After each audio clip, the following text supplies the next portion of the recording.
Hey, Michael, how are you?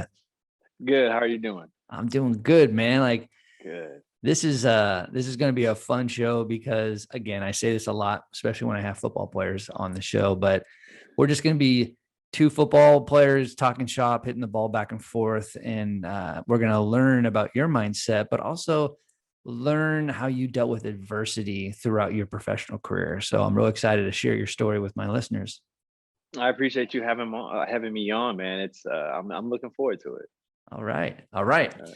So, man, knowing your career and the things that you had to go through with all the adversity, you had to be mentally tough. You just had to. All the levels, injuries, moving from team to team. So, when you think about mental toughness, what does that mean to you? Mental toughness, what it means to me, um,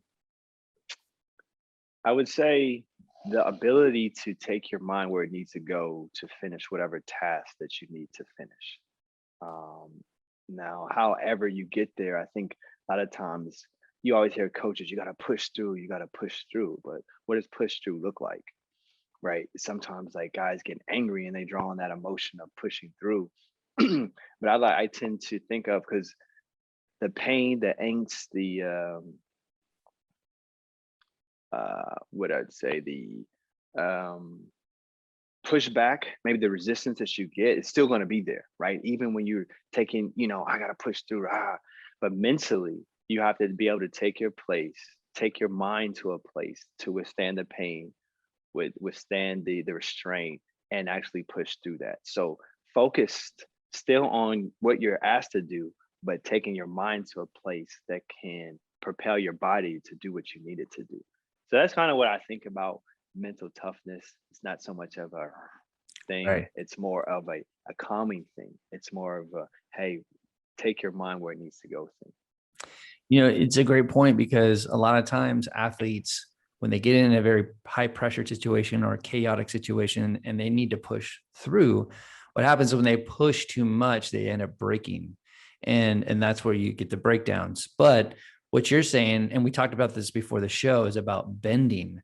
So if you can actually focus on the task at hand and bend through it, not break Mhm. through it, but bend through Right. it, then that's where the resilience comes in, the grit comes in, all that. But I love that. And I know that my listeners have heard me say this hundreds of times on the show, but I asked that question for a reason because we all know what mental toughness means, but we all have a different representation or relationship with it. And I would say there's, I don't know, one or two people out of almost 200 episodes that have said like the exact same definition. So yours is different. Like you had a Mm. different view of it. And so I just think it's a word that we use a lot in sports, but we all have a different meaning to it. Wow, I never even thought about it like that, but yeah, and even at the end of that, right? And to give encouragement to even to your listeners, when you start to be versatile and you start to bend, there comes another wave of, I mean, we talked about energy, but a confident energy with that, Yeah. right? When you're in that little muck, for better words, Yeah. of trying to figure out how to push through, and you take your mind to a place, there's this new renewed, I would say, strength or confidence. It allows you to ride that last wave, like in the backstretch of a 100. You get, if you're running the 400, that last Yeah. turn, I feel like you get that renewed energy and a confidence, that now when you're met with that same maybe undertaking, there's an influx of positive because you've been there before. I've been worse before. This is nothing. So you can, positive affirmations through a lot of Yeah. those things, but still take your mind to the place where it needs to go, because now it's, you embrace that, you relish that, you want that, Big and I time. think it hypes you up. I don't know. That's a football thing. But No, it used to hype me up. me too.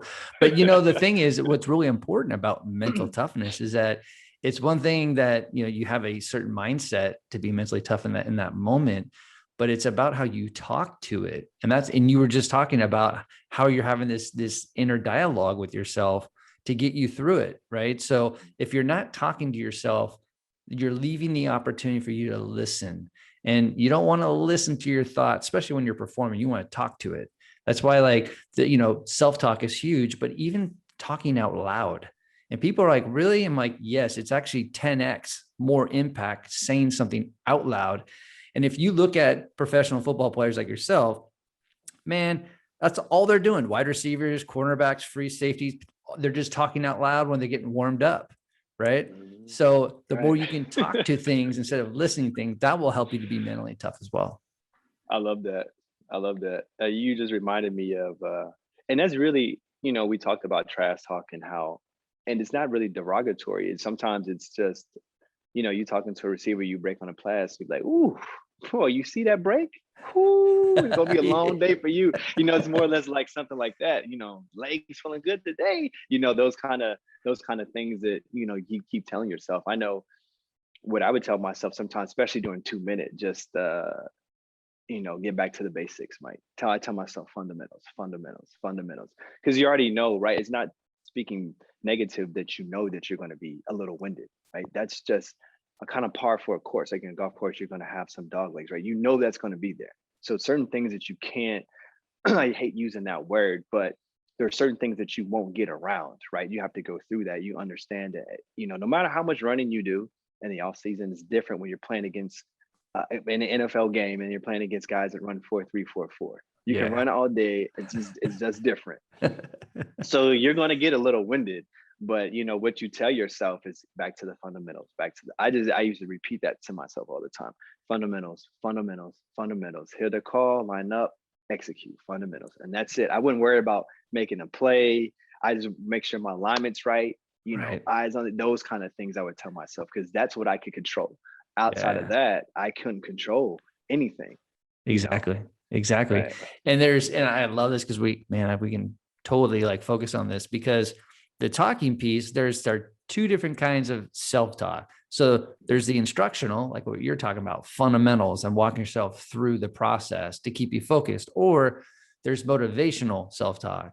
So I show this film of all these NFL players. Most of them are wide receivers, but and there's a few other positions, but Randall Cobb, there shows him getting warmed up before a game. And all he's saying to himself is, be great today, be great today, be great today. And he says it enough times and he runs back and he goes, I am great today. And it's just but he's saying it so much that if you're hearing that and you're believing that, when you need to be mentally tough, man, you've already positioned yourself because you're going to be great in that moment. That's good. Yeah, Randall's a great competitor, man. I worked out with him a few times, and that's right. I think DBs and especially DBs, we're always probably the ones that are doing that. But you're always on that island, so you do. Nobody's out there with you in your mind, so you got to learn how to defeat that and that person that you're physically going against. So I remember I would tell myself, I'd break the huddle. I would say, dominate this rep. Because I get in my mind to like just focus, like being here in the now, just be now, dominate now. Forget what happened the last rep. Forget now it's, I often tell a story. It didn't really happen to me per se, but you can get beat for a 50-yard gain, but don't let that play beat you again because you can miss the opportunity to intercept it and return it for 80 yards. You don't, just because they caught a big pass doesn't mean they score. Like the play's not over, right? So you get another opportunity to make a play. So I tell that story. Obviously, I've gotten beaten, got caught on before, but I tell myself, dominate this rep. Just dominating this rep. And that's what I say. Like I get the play call, whatever, and I just tell that over to myself because that's what's the most important thing at that point, right? Is this rep right here. So I can win that. I can win this one. Well, and it's great that you bring it up because I believe the two most important words is now and next, especially in sports. So it's what you need to do right now so you can get prepared for the next thing. We call it next play speed. And, I have another show with Jake Plummer, and we talk about this a lot on the show, but, Rod Smith always is just like, he tells a story about how Jake can throw 2 interceptions in the first half, one for a pick 6, and then comes back the second half and throws 3 touchdowns and they end up winning the game. And Rod Smith would always ask, how do you do it? And he's like, I get excited for the opportunity. Like, I can't do anything about that interception or that pick 6, but I know I have another shot at it. And if you give me another shot, I'm still going to take another shot on you. And more often than not, I'm pretty sure that I'm going to throw a touchdown against you. So he doesn't let that baggage pull him down. It's like, okay, what did I learn from it? Get excited because I have another opportunity. I have another series. At least I have another 3 or 4 plays, you know? So That would just reminded me of Matt Jones. I was at Arkansas. I played at Arkansas. And, like, I mean, I told you before, I was a receiver first. yeah. And you know, Tavares Jackson and Matt was there. And I just remember this specific time I was in the huddle with Matt, and he goes, you know, I'm younger. I'm just like, I'm trying to make sure I got to play. Hey, I got this right. You know, just more positive confirmation, wanting to let him know I knew what I was doing. And Matt just looks over to me and goes, just make a play, bro. And I just sit there, and I remember breaking the huddle. I'm just like, what? And as I matured through that, I got to understand. And I remember we were losing to LSU with like maybe 50 seconds to go, somewhere in there. I don't want to hype the story up. People can Google it. It was 2002. They called a miracle on Markham, but I never forgot this. Matt, LSU just went down there and scored. It took the lead. It was probably 14, 13, the 13, 14 at that point, with a minute left, somewhere in there. And Matt sitting on there like a full lounge on the bench. Like, he's 6'6", right? So he has one leg way out there. He's laying way back. And everybody else is huddled up, ready to get on the run. And Matt be over there. He was just chilling, had his arms and his hands in his little hand warmer. And everybody's like, hey, you got to get ready. You know that, but that's not how he is. Right. And Matt kind of had the same response as Jake. You just get up. He just tell people like, man, it don't matter. You just get up. He's like, it's time to go win this thing. And that's what he did. And he really did. We went down there. We won. So our line score was 14-20 because we ended up winning 21-20. He threw a touchdown pass, and we won the game. But it's just funny that you said that, because it reminded me of that story of just having the opportunity to go. Don't put more pressure on yourself than that's already there. You don't need to. Just go out there, go win the game. As he said, I'm about to go win this thing. He just got up. It wasn't a cocky thing. It was just more of a, like, he was just really, Matt's really chill. So it wasn't nothing like, oh yeah, you know, you got reinvigorated with his little speech. It was just like, I'm just getting up, like, you know, just getting off the couch. And that's how his approach was. Yeah, man. It's like this supreme confidence, you know. It doesn't have to be this boisterous like confidence. It's just, let's go do it, man. Let's trust our training. Right. Yeah. So obviously we're talking about mental toughness. And I know there's hundreds of situations, stories, experiences of mental toughness within your journey. But if you were to reflect on your career, when you think about where you had to be mentally tough, can you share a specific time where you had to be mentally tough? Oh man.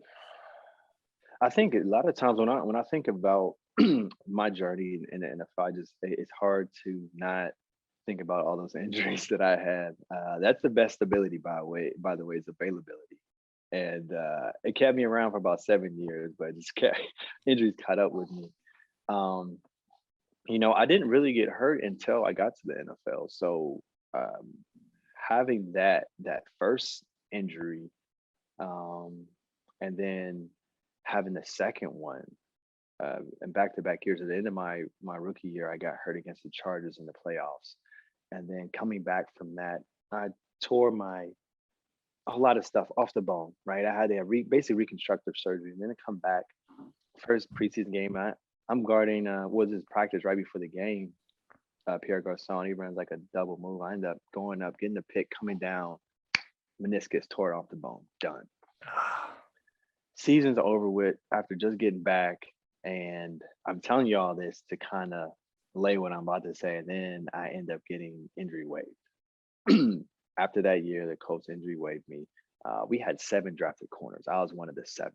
We had 2 second rounders, a first rounder, 2 thirds, and I was the 5th round draft pick. So at that point, not being available and going to another team organization, went to the New York Giants, and I played my rookie year, and so I didn't think I was eligible for practice squad,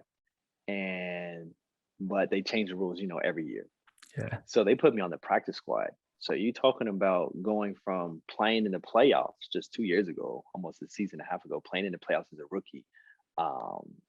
And I pretty much played after week 5, I think of my rookie year, I played the rest of the time after I got that opportunity. So you're going from being on an active roster, getting active roster checks, getting that, being able to play and kind of starting to feel like you're earning your spot. And the Colts had just won the Super Bowl the year before I got there. So this is a Super Bowl team, and you're just trying to find your way. But having those things happen, then going to another team, and then being on the practice squad, man, that was probably the um,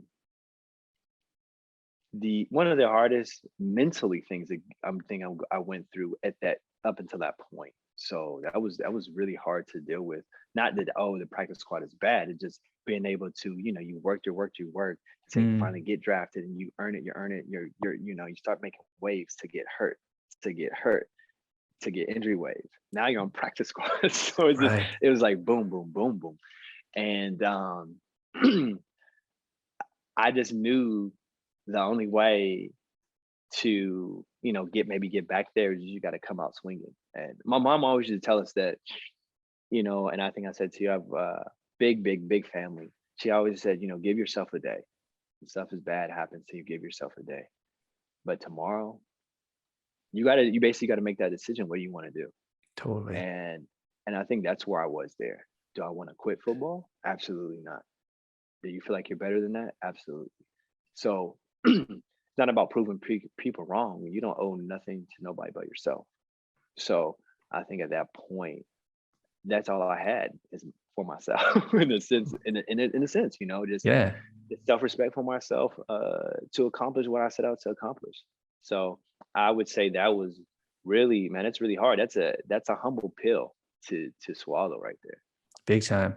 And I love the advice from your mom. That 24-hour rule Yeah. is sometimes it's a little too long, but still got to give yourself 24 hours to either celebrate something or to work emotionally through something.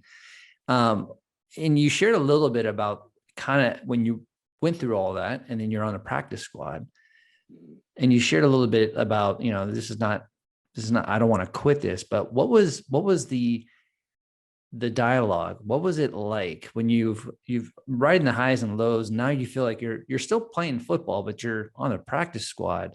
What was that inner dialogue like? Like when you're sitting with yourself in a room and you've dealt with all these injuries and the transitions, what was going through I your would mind? say the biggest dialogue was, um, man, I would just be praying, man, because I would lie if I told you that maybe this football thing wasn't for me. That's what I was thinking about. Maybe this isn't for me. Like, yeah, I remember before I got picked up by New York, and that's what they did initially. I was thinking that, but with that opportunity I got by being on the practice squad, um, the dialogue for myself, I think it was a confidence knowing that I knew I could play there. Just not measuring yourself up a little bit, just the competitive part of yourself is like, I can play here. I know that I'm good enough.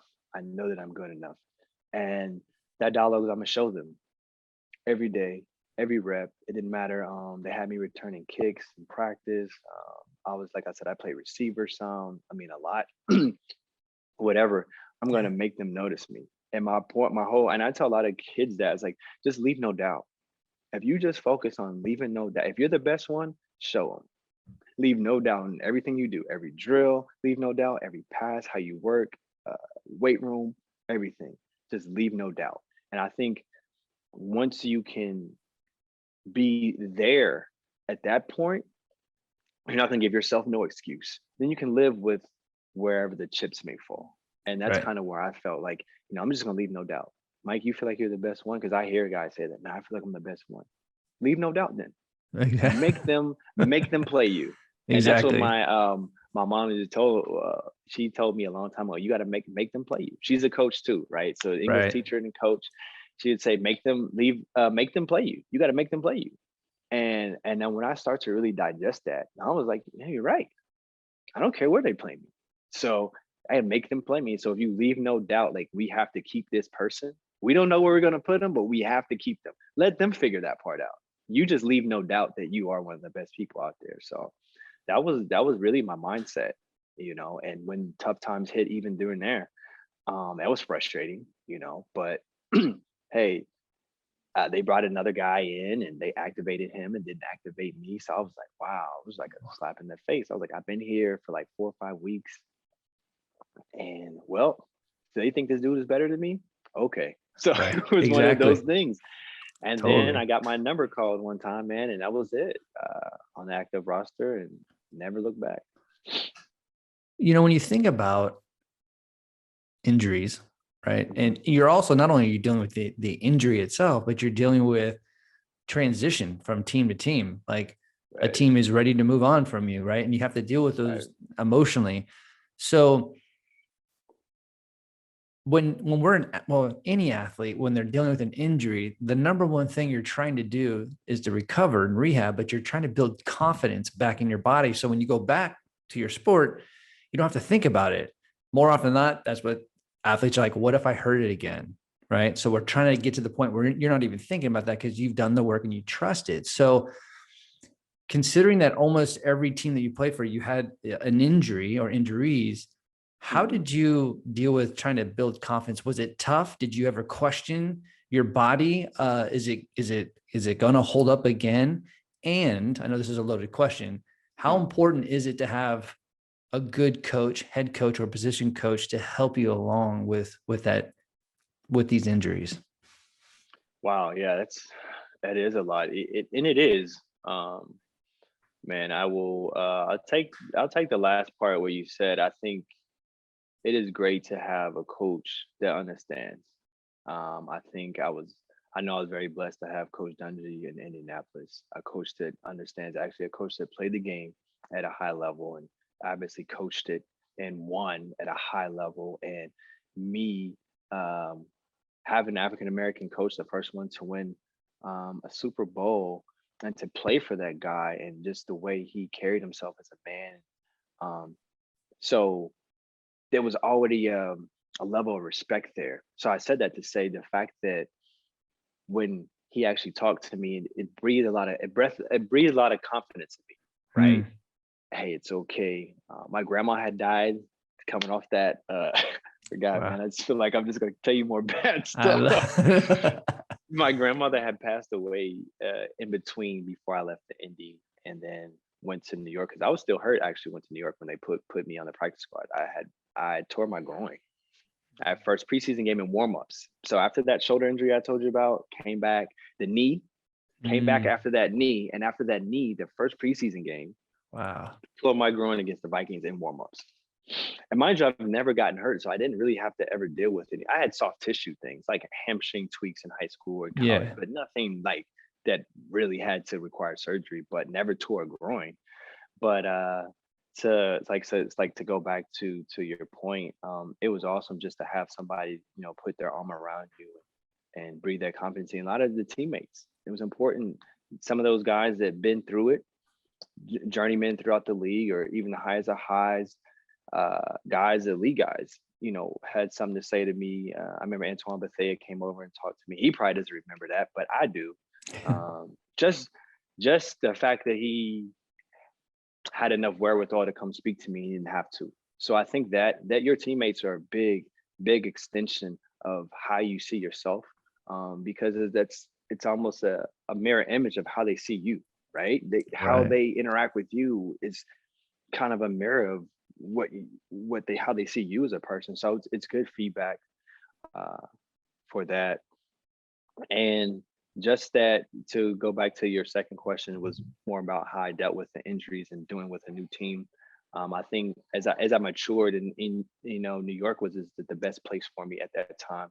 Most of the DBs were all Southern guys, SEC Mm, guys, so it was I felt a little bit more at home. The scheme was more man, what I kind of used to. Coach Dungy, they play a lot of cover too, so it's a little bit more familiarity. yeah. I felt like I'd be myself a little bit, and it was.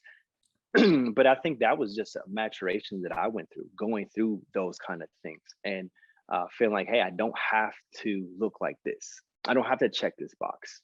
I felt Oh, like sometimes, as a rookie, you don't know what you don't know, and it ain't the right. game yet. So sometimes you feel like you have to check this box. So I must look like this. And I think the good part, if there's any, the silver lining being hurt was you were just, I just was don't want to say I didn't care because that sounds bad, but I just got to I was more comfortable with me Yeah. because I feel like I know how to deal with this. If I get hurt, oh well. You know what I mean? And it was more of a not a confidence and like I know I can do this job, I can still perform. So that helped me tremendously. That's awesome. I dealt with a athlete kind of similar, didn't play professional, but always had like from year to year and having injuries. So I was talking to her and I was like, so how are you dealing with it? And she's like, my body's proven to me that it can heal. So I'm still going to go 100%. I'm still going to let it ride. Because if I get hurt, my body already showed me multiple times it will heal. So I trust that. So I'm like, good perspective. Right, right. And I think it does. And I try to tell athletes, don't think about your your injury. It's hard. Don't think about your injury. Think about see yourself for who you want to be when you come back. Who is that person? You got to start visualizing your success when you're hurt. And when the doctor says it's time to go, I mean, cut it loose. I tell guys, cut it loose, man. If Yeah. they say you're clear to cut it loose. And I used to challenge myself when the reps, they do say 4 sets of 10. I do 4 sets of 12. I do 4 sets of 15. It's all up to you, right? Yeah. How you heal and how you recover. It's your choice. You choose to be who you want to be after this, right? So Yeah. I think that athletes really have to understand and take ownership. Oh, I got hurt. You hurt your meniscus. So what? Who cares? Who? I mean, at the end of the day, not in a bad way, but in the grand scheme of things, who really cares? The only Right. person, nobody should care more about your health than you, right? So if I'm hurt, the best thing I can do is focus on how I'm going to be afterwards. So body weight squats, one legged. They said, "Oh man, you ready to do this?" The doctor says I can do it. I'm doing it, and that just my mindset. I'm not going to restrain myself to allow doubt and things creep in. And then, as the athlete said that you talk to, you're confident in how you're going to respond, right? I don't Right. care about that. Like if the doctor says I can do it, then I know that I can. So I'm going to make sure I hold myself to that standard. And I think going into every day to have that goal, and the goal is for me is to max out, right? Not do everything that I possibly can do, was max out in as far as my effort. And I think that's where the mental capacity or you can tell yourself, you can coach your effort, right? Mm. If you're hurt, you can coach your effort. You're the only one who knows if you're really pushing yourself. Nobody else knows. Exactly. So the win for me that day is maximum effort. All the time. If I'm doing 5, I'm doing 15, I'm doing 15 perfect ones. Yeah. And that gives me that confidence, like I can do this again and again. And then I repeat that and I go, hey, I can do 30 of these. Like I'm time for some pull-ups or time for some squats. You can do squats. I can do squats. I'm trying to tell you, like, you know what I mean? Yeah. And and now you get competitive with yourself, right? And that gives you Yeah. more confidence and that it visualize, wow, I came back stronger. And then every time I got hurt, I always tell myself I'm come back bigger, stronger, faster. And I did every single time. Bigger, Wow. strong, definitely stronger and Yeah. faster. So that's your effort. That's the mindset is your effort. That's what you can control. Yeah. That's exactly it. It's like, it's what you can control is your effort. And, out here in the Bay Area, there's a high school called De La Salle High School, which is produced incredible athletes, Amani Toomer, tons of them. Mojo. Yeah, Play with exactly. Mojo. Yeah, it's my Yeah, guy. Mojo. Yeah, exactly. yeah, yeah. And also DJ Williams, and I mean, Yeah. list goes on. But their whole culture is based off effort. It's called the effort culture. Even though they score 60, 70 points a game, 40 something points a game, it's not about the points, not about the touchdowns. It's all about the effort. If you want the results, you want those outcomes. If you want them, you have to put in the effort. So it's about doing perfect effort, like that play. Like it's not about perfection, but it's perfecting your effort because you can control that. And I love that you bring that up um, about what you focus on and how it's in your control. Right? It's just, and it's true. But some people get ahead of themselves. They get caught up in the future, or they get caught in the past. They get caught on what it needs to look like, right? And so if you just break it down in its simplest form, just focus on the effort. Effort. Yeah. And visualize what you want yourself to look like afterwards. And I say that because the day after my surgery, I remember in New York, I already visualizing myself making plays and getting the pick. I said, I'm gonna come back. Like this is before the rule where I was out for 8 weeks, is that you can put somebody on IR, obviously bring them back.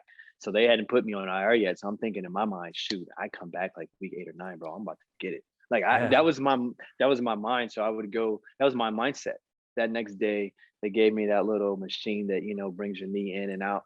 I went to town on that thing, and I put the game ready right next to it. Even when I was sleeping, I fell asleep. They got you all doped up, and Oh I'm yeah. in there. I set the alarm for 30 minutes, put the game ready on. I just kept doing it all night, and my mindset was the visual I had of myself was making plays, and I said that's who I am. So I got it, and that's every day, every day, all the time. That was my vision of seeing myself doing those things. So it became a reality, right? Because that's what I got up and thought about all the time, all the time.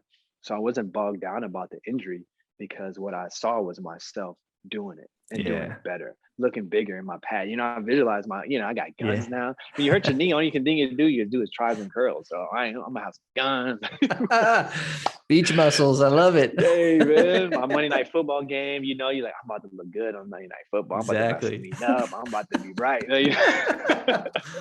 Oh, I love it. It's I all love that, right? it. It's all that. It is, man. It totally is.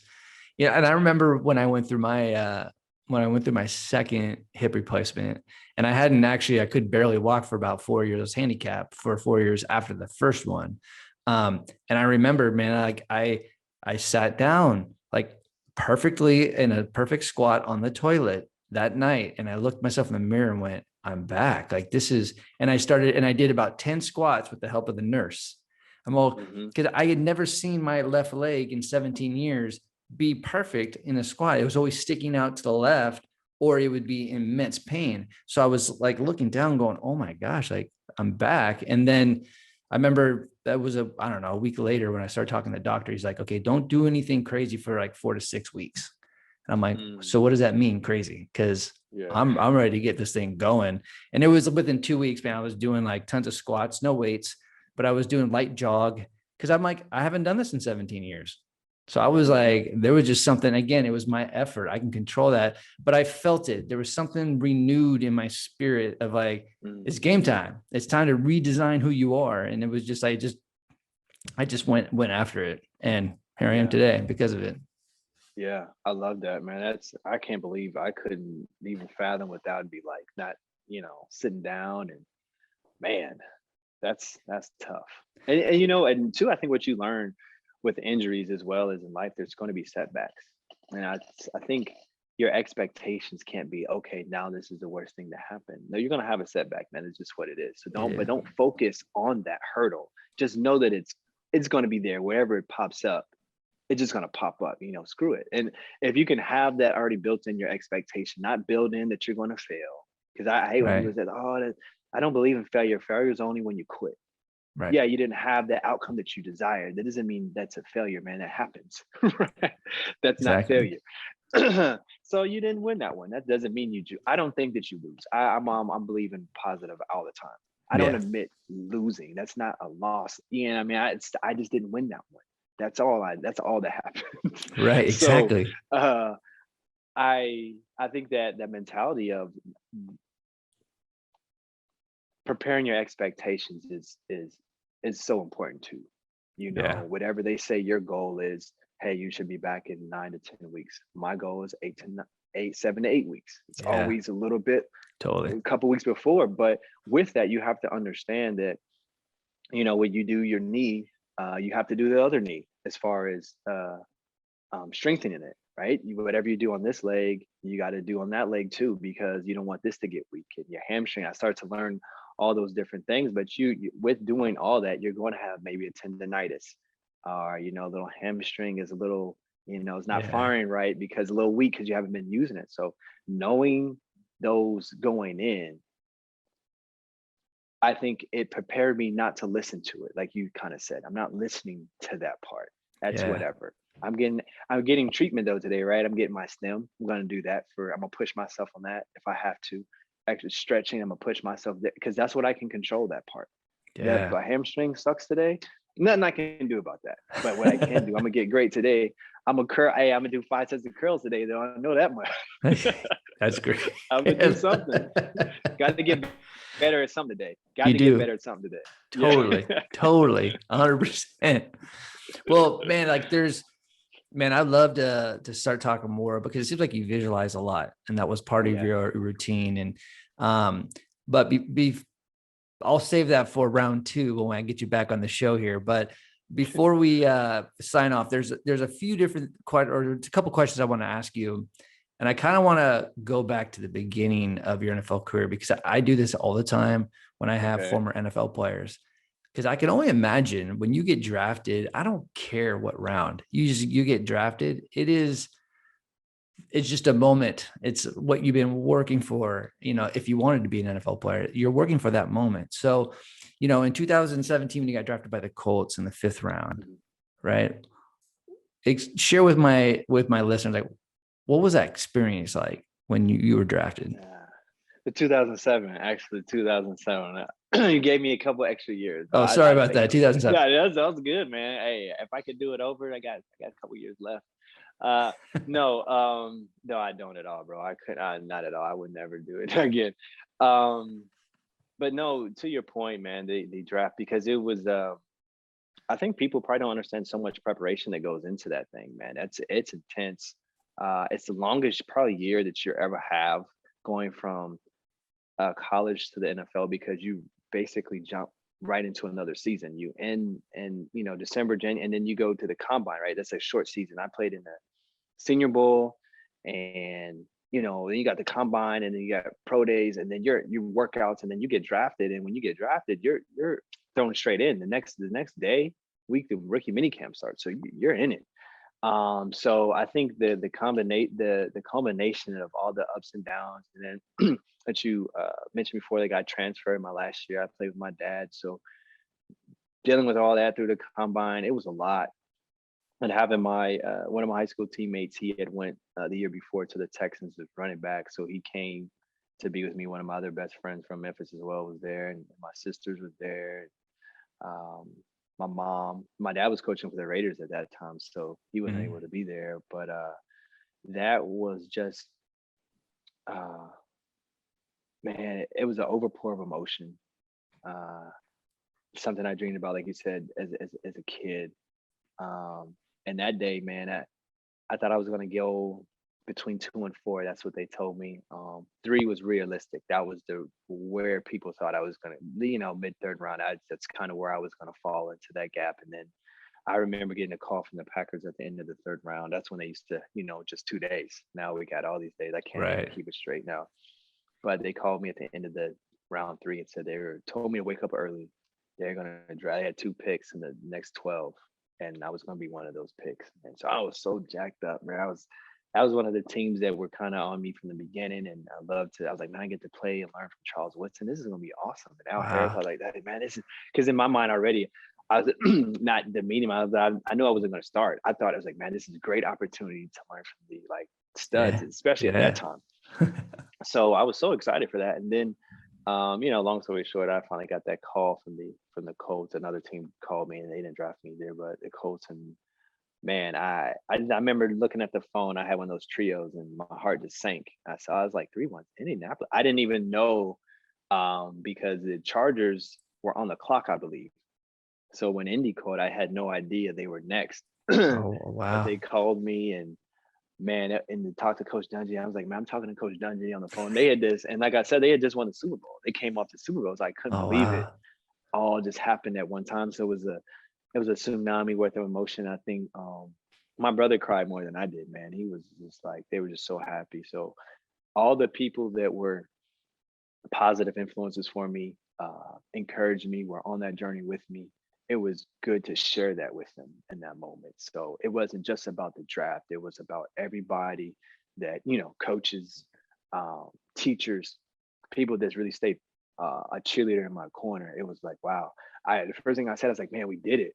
that was my thing. I was like, we did it. I didn't really think about myself. It was just everybody at that point. So Yeah.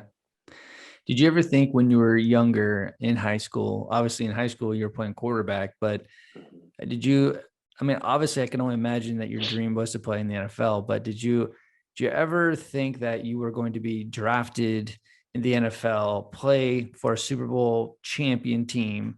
Like, did you ever think that? I mean, I'll be lying if I say I didn't. I did. I mean, that's how you dream. That's how you Yeah. visualize. I mean, I was dreaming about me playing receiver though, catching touchdowns. And, I thought about playing for the 49ers. I was like, oh man, I could be like, if I get to the NFL, I can learn from like T.O. or Jerry Rice. That's what I was thinking, I'd be the next one. T.O.'s there and I go there. That's kind of, you play those scenarios in your head before you actually know how it works. Right. But I would say, yeah, man, that's why you dream. I feel like, to be the best at it. Whatever you're gonna do when you dream, you want to be the best at it. You want to play with the best. You want to surround yourself with the best.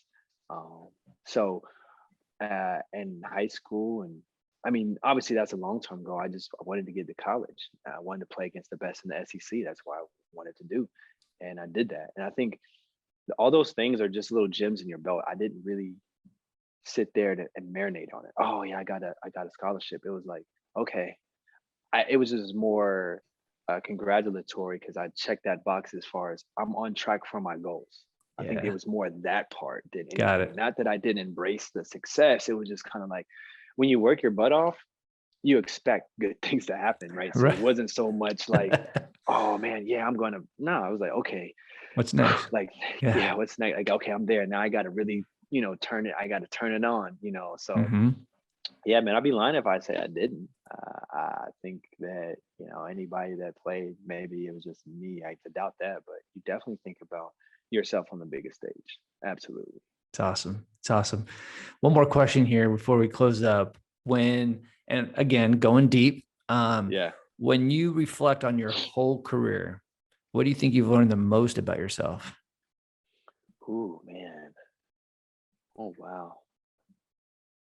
What I've learned most about myself in the whole career where I played, man. Well, I'll tell you this. I learned so much about life. I learned so much about, I think my response to things. I think we kind of mentioned that before. Hmm. I would say my response and how I cater my response to things in the environment that I am in, and really realizing how mentally what I chew on affects my attitude. I would say those two things that kind of go hand in hand there. That's what I learned about myself. So I really had to be aware of what kind of energy of and I know in communications and marketing, my degree is like, I would say, like, what's your commercial, kind of like, what are you telling yourself, because you always remember the dumbest commercials, right, that play on TV. You remember those things. There's a reason why you remember those things. So with myself, it's really, what are you telling yourself, and your response. So it got to the point where I noticed my response was different by what I was chewing on, right? Yeah. Adversity was easy because I fed myself positivity all the time, right? That became, I'm gonna say easy. It's kind of like what you said, that I'm comfortable because I know my body can respond. I know that. Yeah. So what about when things are just, eh, but they're not bad. They're pretty good. Not fantastic, but they're pretty good. Yeah. So what are you Right. chewing on at that time? Yeah. And then a lot of times what you notice is what you don't have.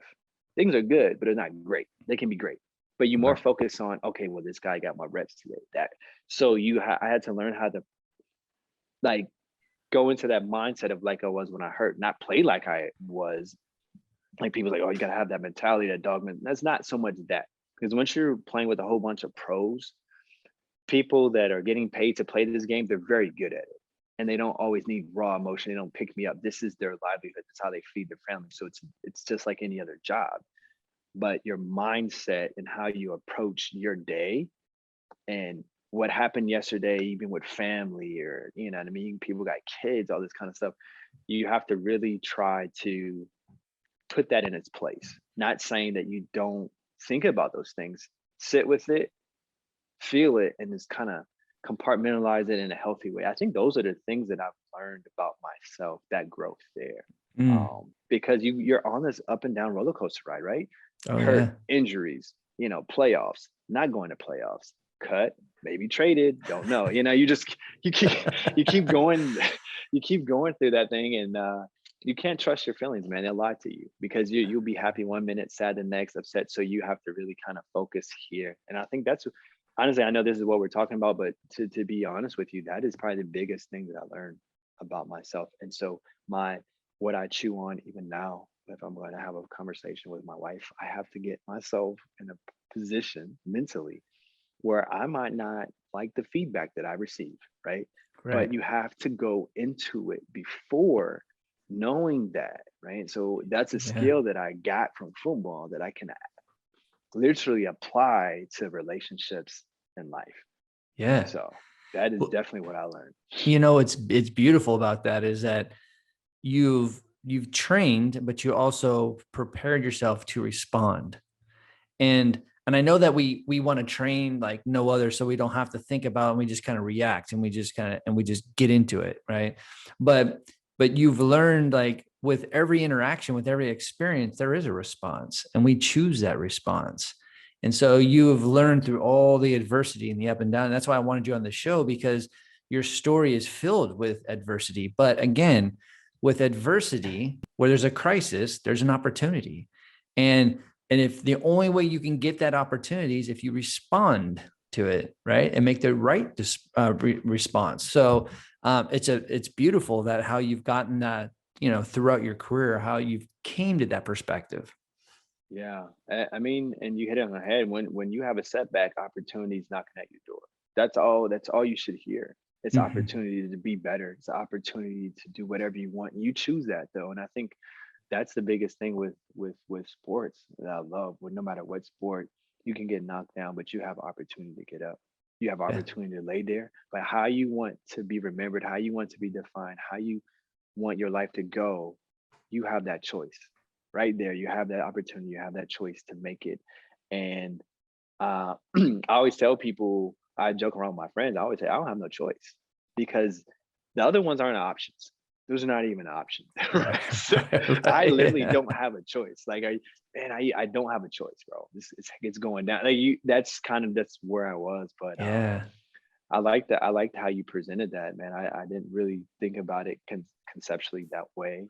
But no, you're definitely right. And I think that as I grew, I can, impart that on other people, my teammates, Oh yeah. rookies that are coming in, and I try to frame that. But I think it's a lot different. I didn't really grow up in the social media age. I kind of grew up in the tail end. It started to come about when I was going into the NFL. So Yeah. little different, Right.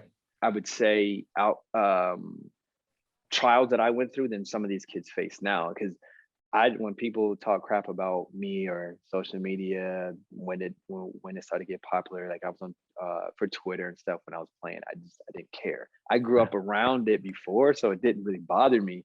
And I Right. see now this new generation, they're really into it. So it's hard to tell them, like, to your example about moving forward and put that it's so much a part of who they are. So it's Yeah. just a difficult challenge for them, and I don't envy that at all. I think No. about what would Jordan be like if he had all that Oh my all the God. time, man. All I the mean, time. that's a lot. And so the men and women athletes that Maya Moore is one of my favorite, and Renee Montgomery, just looking at things that they have accomplished, man. If you have to worry about what everybody's going to say about you, man, you'll never accomplish what you want to accomplish. And Exactly. I mean, that's release that from yourself. Big and time. what we talked about too, with my dad being a coach, and my mom coach, and brothers playing college ball, that sometimes there is those added pressures, and at the end of the day, I can't control that. That's Exactly. always going to be an expectation because of the situation I'm in. So you're either going to, go through it. Are you Yeah. going to tuck your tail between you only have you don't have two choices, man. That's Yeah. it. And so you're either going to brace it and go through, or you just going to, screw it and quit, whatever you want to do. Right. So Right. I just learned that, man. And yeah. And it's hard to apply those things now, and I transition to corporate America. Corporate is not what football is. It's great. That was hard. It's hard for me sometimes because I'm used to being early 15 minutes. And I my first, and I know you gotta go, but I remember this story real quick. I first got my first job after retiring in 2015, and I worked at FanDuel. I had FanDuel. It's here in Orlando, and got on there. And one of my first days at work, I think first or second day at work, there was a meeting, and I get all my stuff together. I don't remember when the meeting was, but I got there at like 45. Nobody was in the meeting. And I sat there for like 5, 6 minutes, and I'm like, and I go pack up all my stuff, go back to my desk because I sort of go look at the invite, right? Because I'm Yeah. thinking that I'm either late or I'm in the wrong place. So, and then after a while, you're used to knowing that you're going to get fined. So that's just still the mentality that I had. And so Right. I'm starting to freaking out. I'm starting freaking out. I don't see anybody else moving. I don't know what is going on. So I look back, it's like, oh, that's the room. That's it. That's the thing. And then going in, I go there about 58. Nobody's there either. So I just like, man, I know this is room. I just sit here. People didn't come in to like 2 to 5 minutes late. And I just wasn't used to that. And Yeah. I'm looking at all these people like, I mean, what's going on here? You know what I mean? I was not used to people not answering emails on time. Wasn't used to that either. Like, I'm like, Right. yo, you said that was going to be done 30. What's the problem? You know? Right. Yeah. Well, you know So, what though? You were coached in right. Tom Coughlin's era, right? Yeah, I was. So Yeah, Coach right. Coughlin, it's if you're 5 minutes early, you're late. You're late. All my clocks for the day is funny. These are at 12 minutes past because his things was 6 minutes. So mine, or on top of that, 6 minutes, another 6 minutes. So my watch 12 minutes fast. Still rock it that way. I love it. Yeah, man. All my clocks. Gotta be early, man. You gotta You be early. got you got it, man. Awesome, dude. I mean, I can talk to you for hours on this stuff because there's so much to your Yeah. story. And I not only do I love your energy, but I appreciate it and honor the vulnerability with your story. And this is what the show is all about, is to highlight people's stories and how the mental game or mindset played. Because I know there's kids and there's other athletes, professional athletes, they're going through this stuff too. And so if Yeah. they can learn from your story, man, this is what the show's all about. Yeah, I thank you again for having me. I definitely enjoy my time, and if I can be any type of encouragement to anybody out there, any athlete, don't hesitate. You can follow me, Twitter, whatever you want to do. Please, we're all here to help each other. We need each other to survive. It's bigger than the game, right? But these are lessons that you learn playing sports.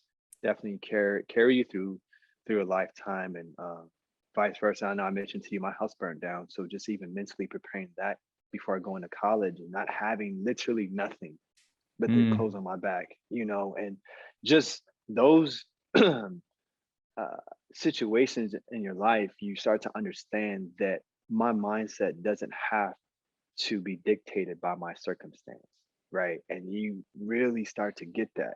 This happened to me, now what? And that's the now what is what, as an athlete, you better start getting used to, right? yes, exactly. Because you'll get hit in the mouth, and you'll definitely get hit in the mouth in life. But it's definitely something that I like to embrace, and I definitely like to pass that on to any of your listeners or anything like that. So Awesome. so grateful that you do this part, because any sport is 80% mental for sure. So Big time. Big time. And speaking of social media, how can my listeners connect with you on social media? oh, I'm sorry. Yeah, Twitter is underscore cosign, COESIGN. That's me. I'm not always on there, but I definitely respond back, man. Definitely. So if anybody wants to reach out, have any questions, DM me.